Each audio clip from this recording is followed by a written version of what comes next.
জুলাই সনদ বাস্তবায়ন প্রক্রিয়া নিয়ে মতবিরোধে উত্তপ্ত হচ্ছে রাজপথ। সংকট বাড়ার শঙ্কা খোদ নেতাদেরই। অনিশ্চিত গন্তব্যে যেতে পারে রাজনীতি, সতর্কতা বিশ্লেষকের। আসন পুনর্বিন্যাসের প্রতিবাদে আজও উত্তপ্ত ফরিদপুর। মহাসড়কে গাছের গুঁড়ি ফেলে বিক্ষোভ। পরিস্থিতি নিয়ন্ত্রণে বিপুল সংখ্যক আইন শৃঙ্খলা বাহিনী মোতায়েন। শেখ হাসিনার বিরুদ্ধে আজও সাক্ষ্য দিচ্ছেন আমার দেশ সম্পাদক মাহমুদুর রহমান। রামপুরায় কার্নিশে ঝুলে থাকা আমিরকে গুলি ও 2 জনকে হত্যা মামলার অভিযোগ গঠনের আদেশ 19 সেপ্টেম্বর। উজানের ঢালে ফুলে ফেপে উঠছে তিস্তা। 5 জেলার নিচু এলাকা প্লাবিত। আমন ধান ও আগাম সবজি নিয়ে বিপাকে কৃষক। ব্যারেজের জলকপাট খুলে পানি নিয়ন্ত্রণের চেষ্টা। এবং কাতারে হামলার জেরে ইসরায়েলের সঙ্গে সম্পর্ক পুনর্বিবেচনা চিন্তা আরব বিশ্বের। অনেকটা একঘরে হওয়ার স্বীকারোক্তি নেতানিয়াহু। দোহায় আর হামলা হবে না বলছেন ট্রাম্প।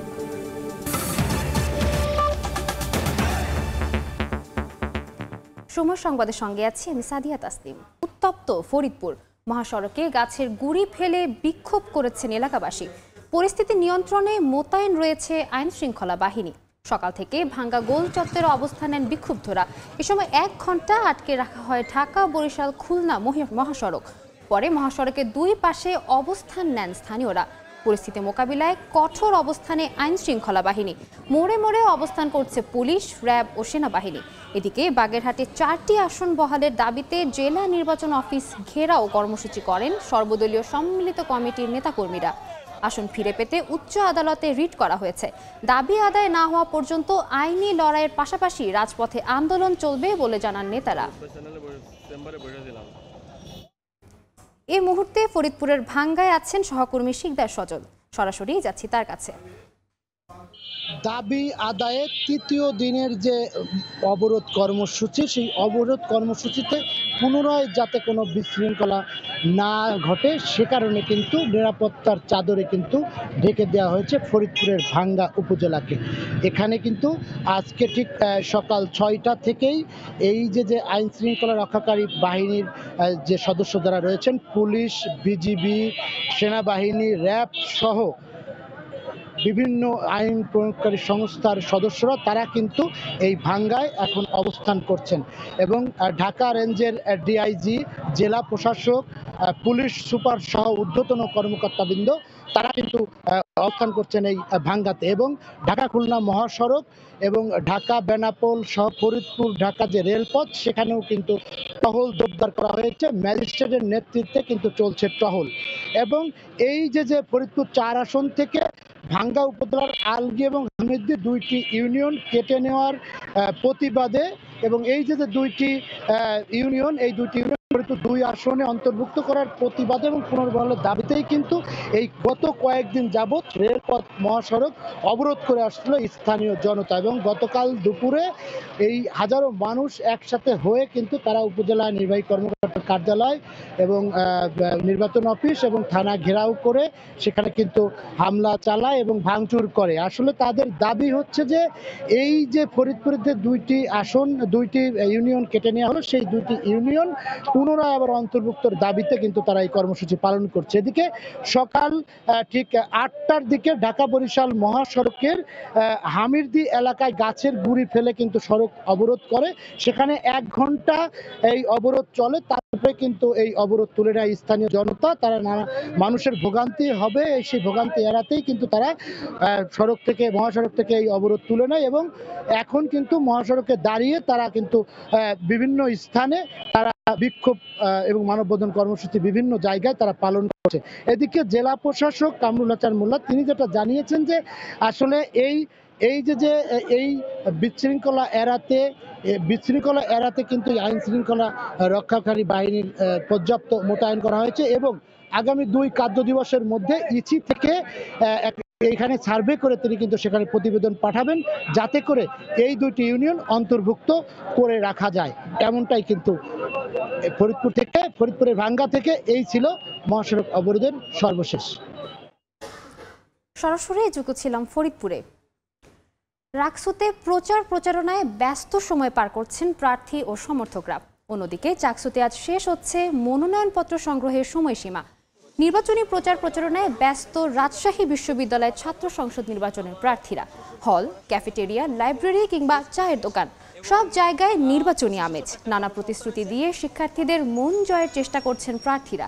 অন্যদিকে চট্টগ্রাম বিশ্ববিদ্যালয়ের ছাত্র সংসদ নির্বাচনে অংশ নিতে আগ্রহীরা উৎসব মুখর পরিবেশে উত্তোলন করছেন মনোনয়নপত্র।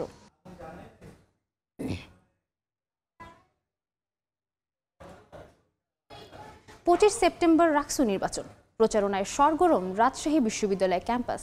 চট্টগ্রাম বিশ্ববিদ্যালয় ছাত্র সংসদ নির্বাচনের মনোনয়নপত্র বিতরণ কার্যক্রম শেষ হচ্ছে আজ। এই মুহূর্তে রাজশাহী বিশ্ববিদ্যালয়ে আছেন আমাদের সহকর্মী সাইফুর রহমান রকি এবং চট্টগ্রাম বিশ্ববিদ্যালয়ে আছেন তারিফ রহমান। সরাসরি প্রথমে যাচ্ছি রকির কাছে।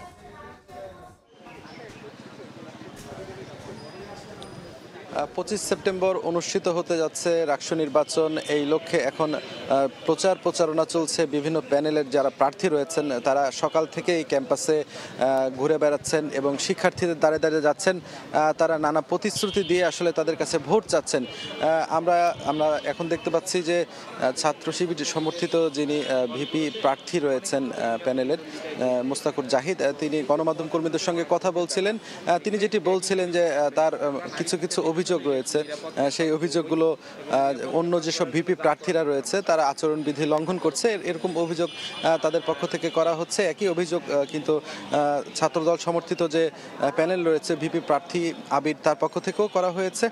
এছাড়াও কিন্তু অনেকেই কিন্তু ছোটখাটো অভিযোগ করেছেন। তবে এখন পর্যন্ত শান্তিপূর্ণ পরিবেশে, উৎসবমুখর পরিবেশেই বলা চলে যে সবাই তাদের যে প্রচারণা সেটি করছেন। আপনারা দেখতে পাচ্ছেন শিক্ষার্থীরাও কিন্তু সবাই কিন্তু এই রাকসু নিয়েই কিন্তু এখন আলোচনা চায়ের দোকানগুলোতে। আমরা দেখতে পাচ্ছি বিভিন্ন প্রার্থীরাও এখানে অপেক্ষা করছেন। বিভিন্ন প্রার্থীরা এখানে কিন্তু বলছেন যে আসলে শান্তিপূর্ণ একটি পরিবেশে যাতে নির্বাচন হয়। দীর্ঘ 35 বছর পরে আসলে যেহেতু এই রাকসু নির্বাচন অনুষ্ঠিত হচ্ছে, সেই জন্য তারা চান সুষ্ঠু, অবাধ একটি গ্রহণযোগ্য নির্বাচন যেন বিশ্ববিদ্যালয় কর্তৃপক্ষ উপহার দেন, এটি আসলে তাদের প্রত্যাশা।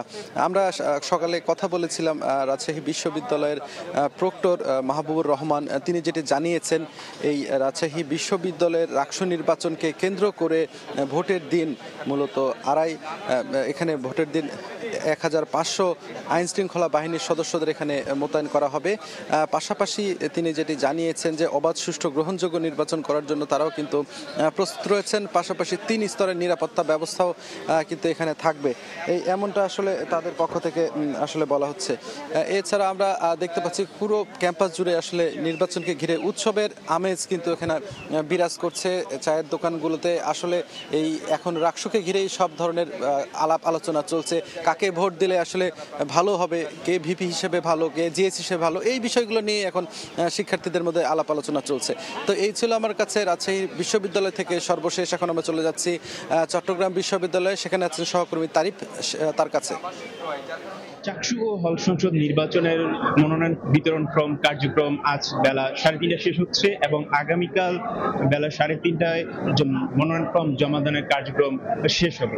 সকাল 9:30 থেকে এই মনোনয়ন বিতরণ কার্যক্রম চলমান রয়েছে। আমরা সকাল থেকে বৃষ্টি থাকার কারণে আমরা দেখতে পেয়েছি যে প্রার্থীটা একটু কম থাকলেও বৃষ্টি কমার সাথে সাথেই মনোনয়ন প্রত্যাশী এই মনোনয়ন ফর্ম সংগ্রহ করতে কিনতে চাকসু ভবনে এসে ভিড় করছেন। আমরা দেখছি যে বিভিন্ন কেন্দ্রীয় সংসদ এবং হল সংসদে যারা প্রার্থী হতে ইচ্ছুক তারা ইতিমধ্যে আসছেন এবং তাদের সেই মনোনয়ন ফর্ম সংগ্রহ করছেন। তবে একটি বিষয় লক্ষণীয় যে এরা গত 2 দিনে বড় কোনো ছাত্র সংগঠন আসলে তাদের মনোনয়ন ফর্ম সংগ্রহ করেনি। ছাত্রদলের কিছু সংখ্যক সদস্য বা কর্মী তারা মনোনয়ন ফর্ম সংগ্রহ করেছে। তবে ছাত্র শিবির, বাংলাদেশ গণতান্ত্রিক ছাত্র সংসদ বা বাম সংগঠনের একটি মাত্র প্যানেল তারা প্রথম দিনে মনোনয়ন ফর্ম সংগ্রহ করলেও পরবর্তীতে আর কারাও এখন পর্যন্ত মনোনয়ন ফর্ম সংগ্রহ করেনি। তবে তাদের সাথে আমরা কথা বলে জানতে পেরেছি যে তারা হয়তো আজ যেহেতু মনোনয়ন ফর্ম বিতরণের শেষ দিন এবং তারা দুপুরের পরে আসলে তারা এই মনোনয়ন ফর্ম সংগ্রহ করবেন বলে আমাদেরকে জানিয়েছেন। এবং আমরা দেখছি এছাড়া স্বতন্ত্র যারা নির্বাচন করছেন তারা বেশ গত 2 দিনেও উল্লেখ সংখ্যক প্রার্থী তাদের মনোনয়ন ফর্ম সংগ্রহ করেছেন এবং আজকেও তারা একই ধারা অব্যাহত রেখে মনোনয়ন ফর্ম সংগ্রহ করছেন।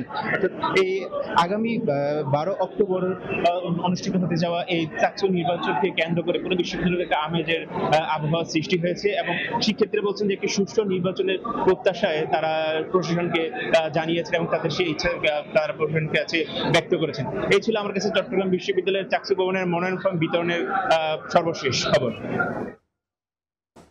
সরাসরি যুক্ত ছিলাম রাজশাহী বিশ্ববিদ্যালয় ও চট্টগ্রাম বিশ্ববিদ্যালয়। জুলাই আগস্টের মানবতা বিরোধী অপরাধের মামলায় শেখ হাসিনা সহ ৩ আসামির বিরুদ্ধে দ্বিতীয় দিনের সাক্ষ্য দিচ্ছেন দৈনিক আমার দেশ পত্রিকার সম্পাদক মাহমুদুর রহমান। বিচারপতি মোহাম্মদ গোলাম মর্তুজা মজুমদারের নেতৃত্বাধীন ৩ সদস্যের আন্তর্জাতিক অপরাধ ট্রাইব্যুনাল ১-এ ১৬তম দিনে সাক্ষ্য গ্রহণ শুরু হয়।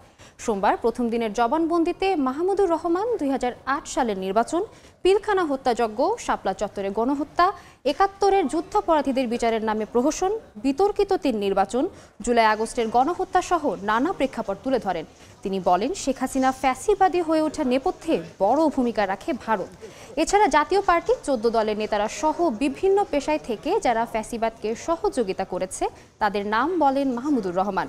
এ মামলায় জুলাই শহীদ পরিবারের সদস্য, আহত চিকিৎসক, সাংবাদিক, পুলিশ ও ম্যাজিস্ট্রেট সহ ৪৬ জন সাক্ষ্য দিয়েছেন।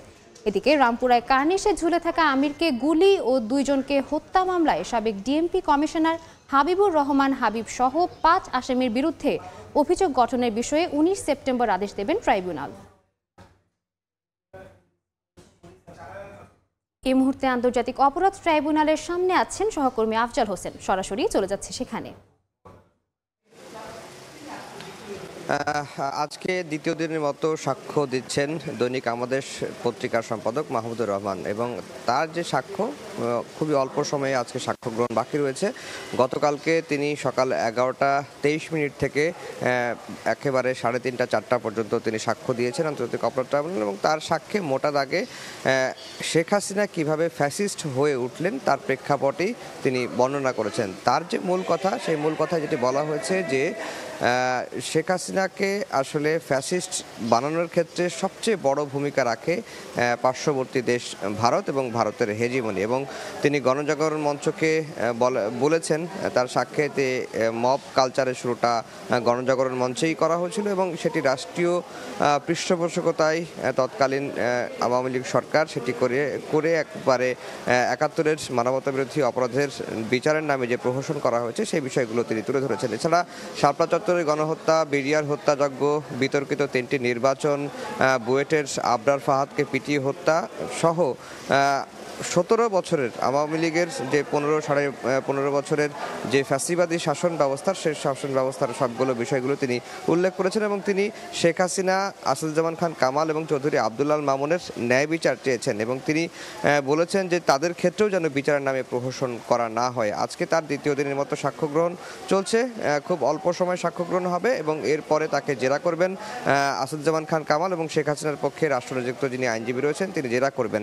আমরা প্রসিকিউশনের তরফ থেকে আর জানতে পেরেছি যে আজকে দুপুরের পরে জুলাই গণ অভ্যুত্থানের অন্যতম নায়ক এনসিপির বর্তমানে আহ্বায়ক নাহিদ ইসলাম তিনি ট্রাইব্যুনালে আসবেন এবং এসে তিনি তার সাক্ষ্য দেবেন এবং গতকালকেই চিফ প্রসিকিউটর জানিয়েছেন যে এই মামলায় আর 2 জনের সাক্ষ্য নেওয়া হবে, অর্থাৎ যদি নাহিদ ইসলামের সাক্ষ্য আজকে নেওয়া হয় এরপরে শুধুমাত্র তদন্ত কর্মকর্তার সাক্ষ্য নেওয়া হবে এবং তদন্ত কর্মকর্তার সাক্ষ্য নেওয়ার পরে এই মামলার সাক্ষ্য গ্রহণ সমাপ্ত ঘোষণা করা হবে। এরপরে যুক্তিতর্ক উপস্থাপন হবে। যুক্তিতর্ক উপস্থাপন করতে এর আগেই প্রসিকিউশন বলছে যে সপ্তাহখানিক সময় লাগে, এরপরে এই মামলাটির রায়ের দিকে এগিয়ে যাবে। আর আজকে রামপুরার একটি মামলায় সাবেক ডিএমপি কমিশনার হাবিবুর রহমান হাবিব সহ 5 জনের বিচার শুরু করা হবে কিনা সেই বিষয়ে 18ই সেপ্টেম্বর দিন ধার্য করেছেন আদেশ দেওয়ার জন্য। তো এই ছিল আন্তর্জাতিক অপরাধ ট্রাইব্যুনাল থেকে আমার কাছে সবশেষ খবর। সরাসরি যুক্ত ছিলাম আন্তর্জাতিক অপরাধ ট্রাইব্যুনালে। সময় সংবাদে আরও থাকছে। বগুড়ায় মা ছেলের রক্তাক্ত মরদেহ উদ্ধার, কুপিয়ে হত্যার পর মোটরসাইকেল, নগদ অর্থ ও স্বর্ণালংকার লুটপাট, জড়িতদের গ্রেফতারের চেষ্টায় পুলিশ। একমাত্র আরএফএল ক্লাস পাইপ নিশ্চিত করে প্রতি ইঞ্চিতে সঠিক থিকনেস ও সঠিক মাপ। পাইপের বস, না কিনলে লস। জুলাই গণ অভ্যুত্থানের আকাঙ্ক্ষা বাস্তবায়নে সব ধর্মের মানুষকে একসঙ্গে কাজ করার তাগিদ দিয়েছেন প্রধান উপদেষ্টা ডক্টর মোহাম্মদ ইউনূস।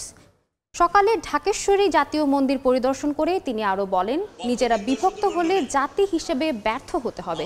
নতুন বাংলাদেশের সব নাগরিকের সমান অধিকার থাকবে, এখানে কারো প্রতি বৈষম্য করা চলবে না। সংবিধান স্বীকৃত সব অধিকার আদায়ে সনাতন ধর্মের মানুষদের সোচ্চার হওয়ার আহ্বান জানান প্রধান উপদেষ্টা। আসন্ন শারদীয় দুর্গোৎসব নির্বিঘ্ন হবে বলে প্রত্যাশা জানান তিনি। এর আগে বেলা ১১টার দিকে ঢাকেশ্বরী মন্দির প্রাঙ্গণে পৌঁছান ডক্টর ইউনূস। তাকে স্বাগত জানান মহানগর পূজা উদযাপন কমিটির নেতারা। রাষ্ট্র দায়িত্ববদ্ধ সবাইকে সমান মর্যাদা দেওয়ার জন্য, সে যেই হোক, সে যে ধর্মে বিশ্বাস করুক, যেই মতবাদে বিশ্বাস করুক, তার ধন অসীম ধনের অধিকারী হোক অথবা নিঃস্ব হোক, রাষ্ট্রের কাছে সে একজন নাগরিক। কাজে আমাদেরকে ওই একটা জায়গাতে সোচ্চার হতে হবে সবসময়। আমরা পারিবারিক অন্যান্য বিষয়ে খুব সোচ্চার হয়ে যায়, মাঝে মাঝে হতে হয়, কিন্তু এটা তার চাইতে বেশি যেন সোচ্চার হয় আমরা নাগরিক। আমার প্রতি কোনো রকমের বৈষম্য করা যাবে না। বগুড়ায় মা ছেলেকে কুপিয়ে হত্যা করেছে দুর্বৃত্তরা। সকালে শিবগঞ্জের সাদুল্লাপুর বটতলা গ্রামের রানী বেগমের বাড়ি যান তার মা ও ননদ। অনেকক্ষণ ধরে ডাকাডাকি করেও সাড়া না পেয়ে জানালা দিয়ে উকি দেন তারা। এ সময় ঘরের মেঝেতে রানী ও তার ছেলে ইমরান হোসেনের রক্তাক্ত মরদেহ পড়ে থাকতে দেখেন। খবর পেয়ে পুলিশ গিয়ে লাশ দুটি উদ্ধার করে শহীদ জিয়াউর রহমান মেডিকেল কলেজ হাসপাতাল মর্গে পাঠায়। স্বজনদের দাবি, নিহতদের বাড়ি থেকে একটি মোটরসাইকেল, নগদ অর্থ ও প্রায় ৩ ভরি স্বর্ণালংকার লুট হয়ে গেছে। নিহত রানীর স্বামী কুয়েত প্রবাসী। উজানের ঢলে ফুলে ফেপে উঠছে তিস্তা। দিনাজপুর, কুড়িগ্রাম সহ বেশ কয়েকটি জেলার নিচু এলাকা প্লাবিত হয়েছে। এতে তলিয়ে গেছে বিভিন্ন ফসলের ক্ষেত। টানা কয়েকদিন ধরেই বৃষ্টি হচ্ছে উত্তরাঞ্চলে। এতে তিস্তা ও দুধকুমারের পানি বেড়ে তলিয়ে গেছে নিম্নাঞ্চল। এ অবস্থায় আমন ধান ও আগাম সবজি নিয়ে বিপাকে কৃষকেরা।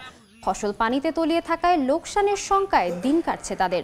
অনেকেই কাঁচা ধান কেটে বাড়িতে নিয়ে যাচ্ছেন। তবে এখনো ঘরবাড়িতে পানি না ঢুকলেও আতঙ্কে দিন কাটছে নদী পাড়ের মানুষের। এদিকে ব্যারেজের জল কপাট খুলে পানি নিয়ন্ত্রণের চেষ্টায় কর্তৃপক্ষ।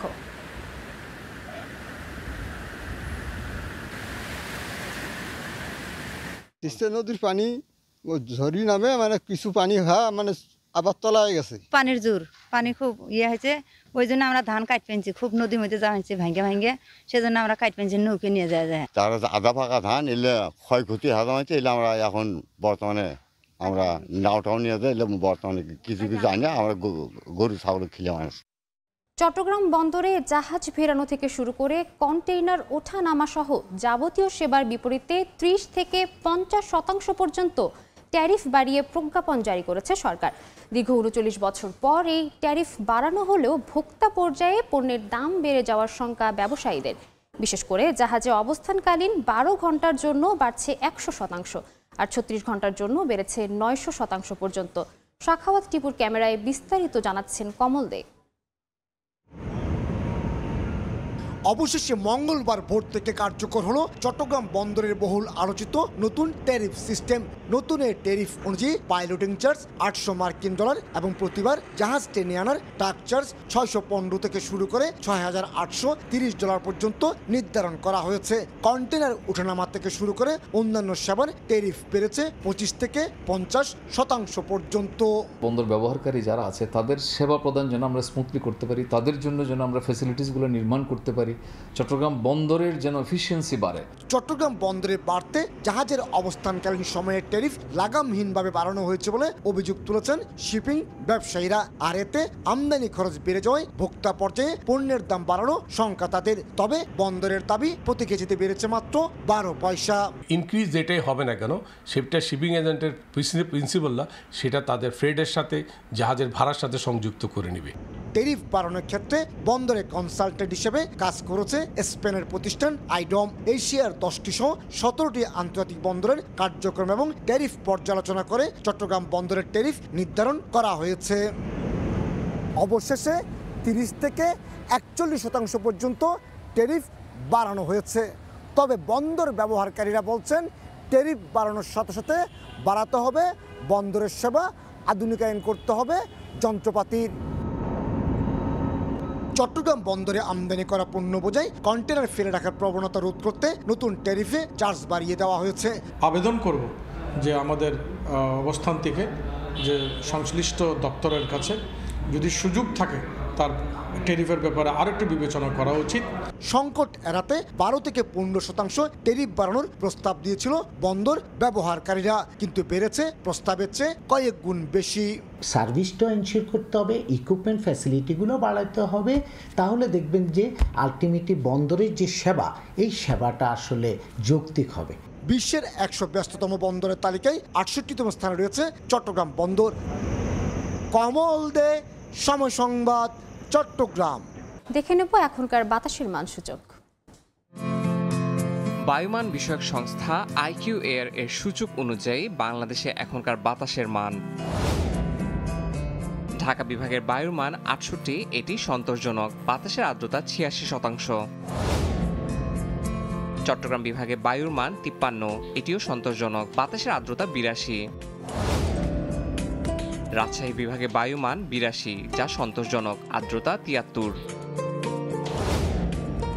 সিলেট বিভাগে বায়ুর মান 50, যা ভালো, বাতাসের আর্দ্রতা 86%। খুলনা বিভাগের বায়ু মান 64, এটিও সন্তোষজনক, বাতাসের আর্দ্রতা 92। বরিশাল বিভাগে বায়ুর মান 57, যা সন্তোষজনক, আর্দ্রতা 89। রংপুর বিভাগের বায়ু মান 71, এটি সন্তোষজনক, বাতাসের আর্দ্রতা 95। ময়মনসিংহ বিভাগের বায়ুর মান 63, এটিও সন্তোষজনক, বাতাসের আর্দ্রতা 92%। সারা দেশে বায়ুর মান সবচেয়ে ভালো সিলেটে 50 আর সবচেয়ে খারাপ রাজশাহীতে 82।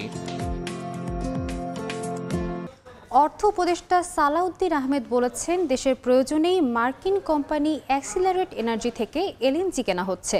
সাবেক রাষ্ট্রদূত পিটার হাস ওই প্রতিষ্ঠানের হলেও কোনো ব্যক্তিকে বিবেচনায় নিয়ে এলএনজি কেনা হচ্ছে না বলেও জানান তিনি।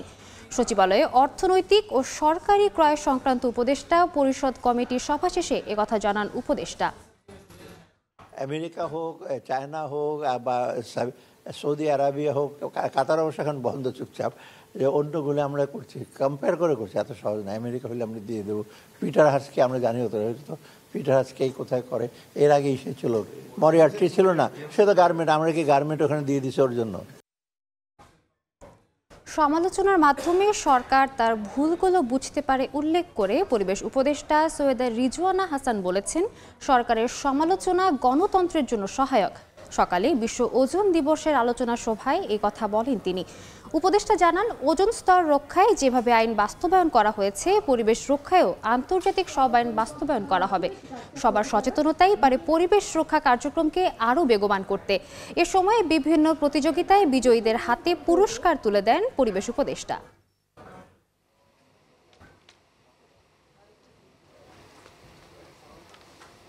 সরকারের সমালোচনা গণতন্ত্রের জন্য অত্যন্ত সহায়ক। সরকার তার ভুলগুলো বুঝতে পারে। সাথে সাথে যদি আমরা যতটা আগ্রহ নিয়ে সমালোচনা করি, ততটা আগ্রহ নিয়ে ব্যক্তিগত আচরণটাও বদলাই, তাহলে সমাজটা দ্রুত বদলাবে। আমরা প্রত্যেকে ব্যক্তিগত জীবনের অভ্যাসটা বদলাবো। বাজারে গেলে 10টা তরকারি 10টা পলিথিন ব্যাগে না এনে আমরা আমাদের বাপদাদাদের মতন একটা ব্যাগ নিয়ে যাব, সেখানে নিয়ে আসবো। কাতারে হামলার জেরে ইসরায়েলের সঙ্গে সম্পর্ক পুনর্বিবেচনার চিন্তা করছে আরব বিশ্ব। কাতার সম্মেলনে সবাইকে ইসরায়েলের বিরুদ্ধে এক হয়ে পদক্ষেপ নেওয়ার আহ্বান জানিয়েছে বাংলাদেশ। এদিকে তেল আবিব দোহায় আর হামলা চালাবে না বলে জানিয়েছেন মার্কিন প্রেসিডেন্ট ডোনাল্ড ট্রাম্প। এর মধ্যে বিশ্ব থেকে অনেকটা আলাদা হয়ে পড়ার কথা স্বীকার করেছেন ইসরায়েলি প্রধানমন্ত্রী বিনিয়ামিন নেতানিয়াহু। এক মঞ্চে মুসলিম ও আরব বিশ্বের নেতারা। সোমবার কাতারের রাজধানী দোহায় এক জরুরি শীর্ষ সম্মেলন হয়, যেখানে যোগ দেন আরব লীগ ও ইসলামী সহযোগিতা সংস্থা ওআইসির সদস্যভুক্ত প্রায় 60টি দেশের প্রতিনিধি।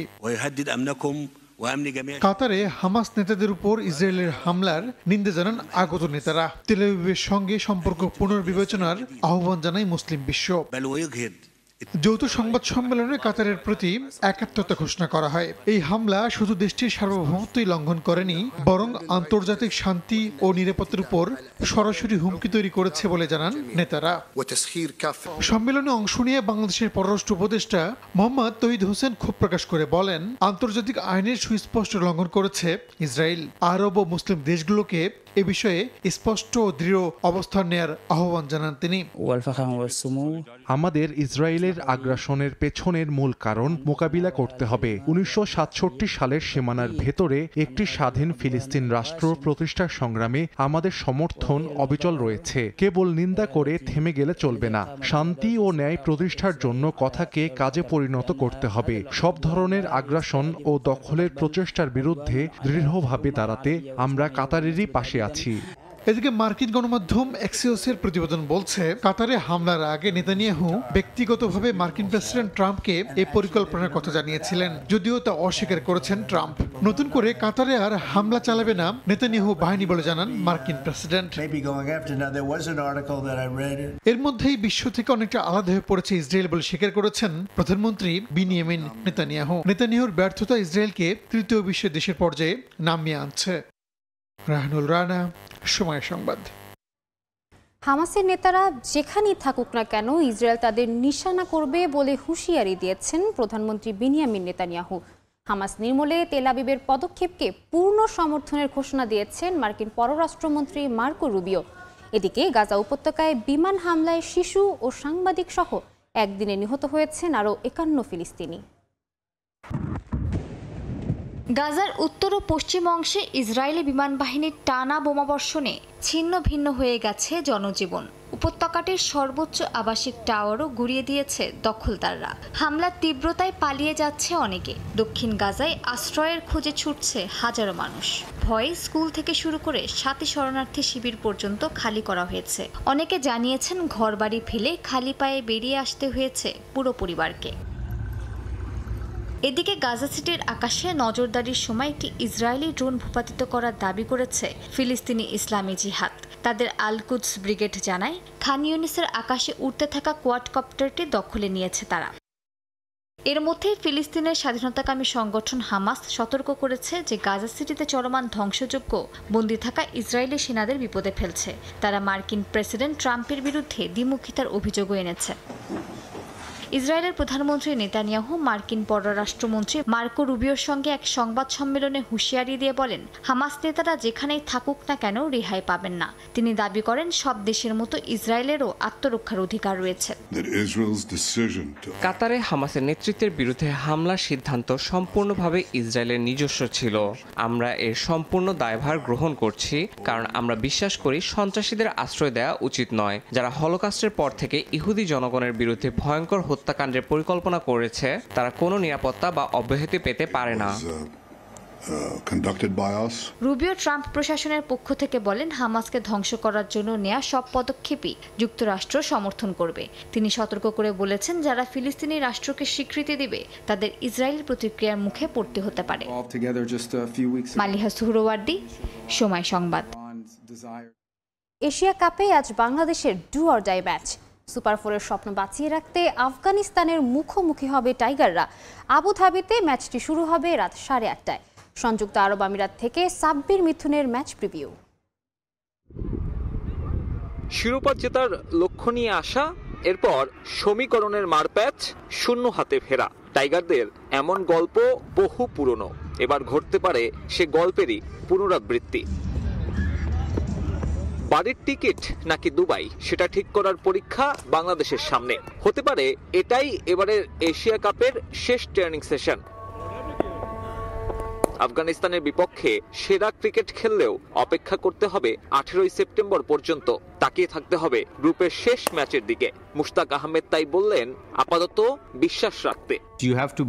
হ্যাঁ, আমরা এখনো বিশ্বাস করি আমরা সুপার ফোরে যেতে পারি। দলের মধ্যে বিশ্বাস থাকাটা গুরুত্বপূর্ণ। খেলোয়াড়, ম্যানেজমেন্ট সবার মধ্যে এই বিশ্বাস রয়েছে। তবে আমার মনে হয় আফগানিস্তানের বিপক্ষে ম্যাচটা ব্যাটিং বিভাগের জন্য বড় challenge. We have to believe that we can qualify. অথচ আফগানিস্তান এখন ক্রিকেটের জায়ান্ট কিলার। সংক্ষিপ্ত ফরম্যাটের ইভেন্টে ফেভারিটও বলা যায়। দলটার কোচ কিছুটা সমীহ করে জানালেন প্রতিদ্বন্দ্বিতা হতে পারে, তবে ম্যাচটা জিতবে তারাই। গত কয়েক বছর ধরে দুই দলের মধ্যে অনেকগুলো ম্যাচ হয়েছে, ম্যাচগুলো সবসময় ভালোই হয়েছে। আমরা আবারও একটি ভালো ম্যাচের দিকে তাকিয়ে আছি, চাইবো যেন আমরা এই ম্যাচটা জিততে পারি। দুই দলের এমন পার্থক্যের কারণ কি? কোচিং স্টাফ দায় দিলেন অভিজ্ঞতার অভাবকে, তবে বিশ্বাস রাখেন এই দলটাই এখনো সামর্থ্য রাখে ভালো কিছু করার। ধারাবাহিকভাবেই আফগানিস্তান আইসিসি কিংবা এসিসির টুর্নামেন্টে ভালো করছে, কিন্তু বাংলাদেশ পারছে না। আমার কাছে এর সবচেয়ে বড় কারণ বলে মনে হয় তারা বাংলাদেশের চেয়ে অনেক বেশি ফ্র্যাঞ্চাইজি ক্রিকেট খেলে। এটা গুরুত্বপূর্ণ। আপনি যখন প্রচুর প্রতিযোগিতামূলক টুর্নামেন্টে অংশ নেবেন তখন অভিজ্ঞতা অর্জন করবেন, যা মোটেও টাকা দিয়ে কেনা যায় না। আফগানিস্তানের সঙ্গে শেষ 5 দেখায় 3টাতেই হেরেছে বাংলাদেশ। তার চেয়ে বড় ব্যাপার, এখনো ঘরের বাইরে রশিদ খানদের এই ফরম্যাটে হারাতে ব্যর্থ লাল সবুজ। বাংলাদেশ দলের সামনে এখন রেকর্ড ভাঙার বিকল্প নেই, এবং রেকর্ড ভাঙার পরেও হয়তো শান্তিতে থাকতে পারবে না। আফগানিস্তানকে হারালেও তাকিয়ে থাকতে হবে আফগানিস্তান শ্রীলঙ্কা ম্যাচের দিকে। অর্থাৎ এই ম্যাচের ওপরে চাপ তো আছেই, সেই সাথে চাপ বাড়াবে বাংলাদেশ দলের সবশেষ ম্যাচের পারফরমেন্স। সব মিলিয়ে বাংলাদেশ দলের জন্য এশিয়া কাপে সুপার 4-এ ওঠাটা এখন অনেকটাই কঠিন। সংযুক্ত আরব আমিরাত থেকে সাব্বির মিথুন, সময় সংবাদ। এই ছিল সময় সংবাদে, সঙ্গে থাকুন সময়ের।